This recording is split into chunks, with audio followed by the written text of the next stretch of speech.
வாங்கம்மா கனி cooking channel. இப்போ வந்து நம்ம இவ்வளோ நூடுல்ஸ் எடுத்துருக்கோம். இதில் வந்து வெஜ் நூடுல்ஸ் செய்ய போகிறோம். வாங்க எப்படின்னு பார்க்கலாம். அடுப்பில் வச்சுருக்கோம். ஒரு சொட்டு எண்ணெய் ஊற்றிக்கலாம். தண்ணி கொதிச்ச உடனே நம்ம நூடுல்ஸ் எடுத்து போட்டுக்கலாம். இதில் நூடுல்ஸ் எடுத்து போட்டுக்கலாம். இப்போ நல்லா இது பண்ணிக்கலாம். கொஞ்சோண்டு உப்பு போட்டுக்கலாம். நல்லா கொதி வந்து நல்லா கிண்டிக்கலாம். ஒரு 99% அளவுக்கு வேக வச்சுக்கலாம். இந்த பாருங்கள், இதுலேயே பார்க்கும்போது தெரியும் இன்னும் கொஞ்சம் வேகணும்ன்ட்டு. வந்து நமக்கு தேவையானது பீன்ஸ் எடுத்துருக்கோம், இந்த சைஸில் கட் பண்ணியிருக்கோம். கேரட் எடுத்துருக்கோம்.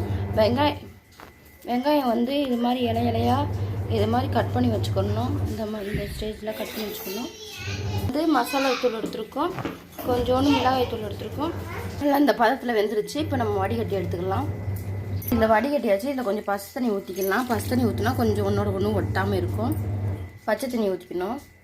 கொஞ்சம் எண்ணெய் ஊற்றிக்கலாம். இந்த அளவுக்கு எண்ணெய் ஊற்றிருக்கோம். கொஞ்சம் ஆனியன்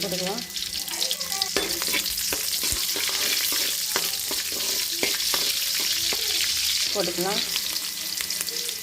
நல்லா கிளறி விட்டுக்கலாம். கேரட் போட்டுக்கலாம். இந்த ஸ்டேஜில் கொஞ்சம் உப்பு போட்டுக்கலாம். இப்போ நல்லா வதக்கிடலாம். இந்த ஸ்டேஜில் நூடுல்ஸ் எடுத்து போட்டுக்கலாம். பாருங்கள் எவ்வளோ அவ்வளோ தண்ணி ஊற்றிருக்கோம். நல்லா இருக்கு பாருங்கள். கிளறி விட்டுக்கலாம். கொஞ்சம் சில்லி சாஸ் ஊற்றிக்கலாம். சோயா சாஸ் கொஞ்சம் ஊற்றிக்கலாம். கொஞ்சோண்டு டொமேட்டோ ஊற்றிக்கலாம். மசாலாலாம் போட்டுக்கலாம். எல்லாத்தையும் கிளறி விட்டுக்கலாம் ஒன்றோட ஒன்று.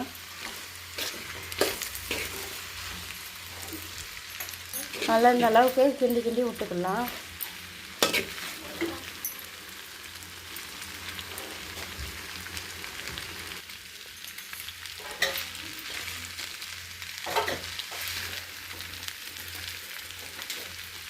இப்போ நமக்கு தேவையான வெஜ் நூடுல்ஸ் ரெடி ஆகிடுச்சுமா.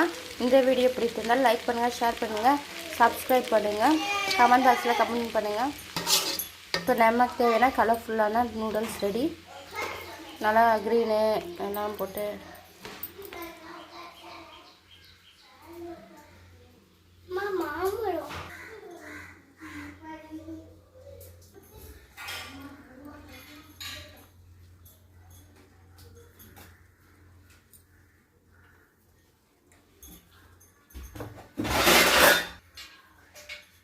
இது மாதிரி குழந்தைங்களுக்கு சாஸ் வச்சு இது மாதிரி கொடுத்தீங்கன்னா குழந்தைங்க வந்து அழகாக விரும்பி சாப்பிடுவாங்கம்மா.